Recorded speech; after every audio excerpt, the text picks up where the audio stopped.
আমার নতুন ভিডিওতে সবাইকে অনেক অনেক স্বাগত। আমি শ্বেতা। আর বেশ অনেক দিন পর তোমাদের সাথে কথা হচ্ছে। মিডিলে আর কোনো ভিডিও দেওয়া হয়নি, তো কিছুটা কাজের চাপও ছিল। আর এই শিবরাত্রির ব্লগটা আমি ভেবেছিলাম প্রথম থেকে করবো। এখানে মা সব জোগাড়জান্তি করছে, আর আমি আগের দিন মেহেন্দি পড়েছিলাম, সেটা অলরেডি কালার আসতে শুরু করেছে, আরও কালার আসবে।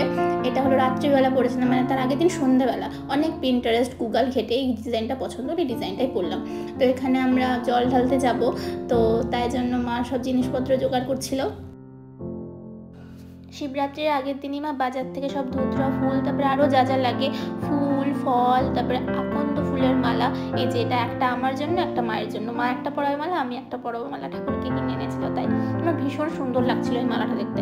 জল ঢালতে যাওয়ার আগে কিছুক্ষণ সময় ছিল, মা ওদিকে সব কিছু জোগাড়জান্তি করছিল, আর আমি ভাবলাম যে আমার কাজটা একটু এগিয়ে রাখি, কারণ শাড়ি করতে না অনেকক্ষণ সময় লাগে। একটা শাড়িকে পুরোপুরি কমপ্লিট করা একটা যুদ্ধ জয় করা সমান ব্যাপার।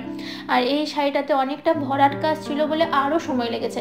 এই শাড়ির জায়গায় যদি একটা পাঞ্জাবি, একটা কুলো বলো, এই টাইমগুলো খুব কম সময় লাগে, কিন্তু শাড়িটা করতে মিনিমাম 3 দিন 4 দিন সময় লাগে। আমি বর্তমানে এখন কোনো শাড়ির অর্ডার নিচ্ছি না, কারণ এপ্রিল মাস পর্যন্ত ফুল বুকিং আছে, তাই কোনো শাড়ির অর্ডার নিলে আমি সেগুলো আর দিতে পারবো না। তারপরে এখানে শাড়িটারি পরে সুন্দর করে রেডি হয়ে চলে যায় আমি আর মা জল ঢালতে।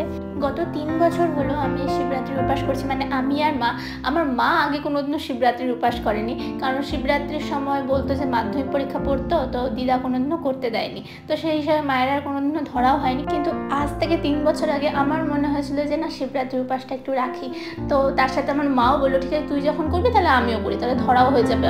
আমার সূত্রে আমার মায়েরও ধরা হয়ে যায়। প্রথম বছর যে করেছিলাম সে বছর নির্জলা উপবাস রাখিনি, সে বছর ফল খেয়েছিলাম, কিন্তু আগের বছর আর এই বছর 2 বছর আমরা নির্জলা উপবাস করেছি।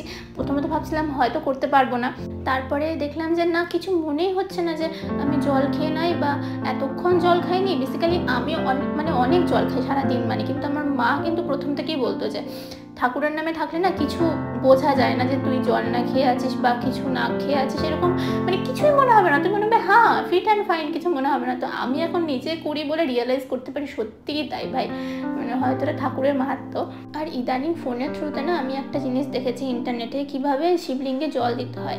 প্রথমে হলো শিবলিঙ্গের ডান দিকে যেখানে ভগবান গণেশ থাকে সেখানে প্রথমে জল দিতে হয়, তারপর শিবলিঙ্গের বাঁ দিকে যেখানে ভগবান কার্তিক থাকে সেখানে জল দিতে হয়, দেন শিবলিঙ্গের মিডিলে যেখানে আশাক সুন্দরী থাকে, তারপর শিবলিঙ্গে জল দিতে হয় একদম মিডিলে, তারপর বাসুকিনাথকে জল দিতে হয়, তারপরে নন্দী মহারাজকে জল দিতে হয়।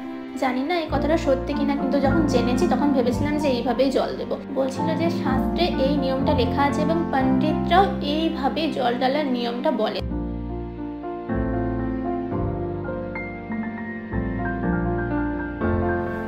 শিবলিঙ্গে জল দেওয়ার পর আমার কালী ঠাকুরের মন্দিরটাতে জল দিতে যাই, পাশাপাশি কালী ঠাকুর শিব ঠাকুর একসাথেই থাকে। আমি যে কালী পুজোর উপোস থাকি এই মন্দিরেই পুজো দিই। আমার বাবা প্রথমে কালী পুজোর উপোস করে, তারপরে তা দেখে দেখে আমারও খুব মনে হয় যে না, আমিও কালী পুজোর উপোস করবো। তো কয়েক বছর ধরে আমি কালী পুজোর উপোস করছি।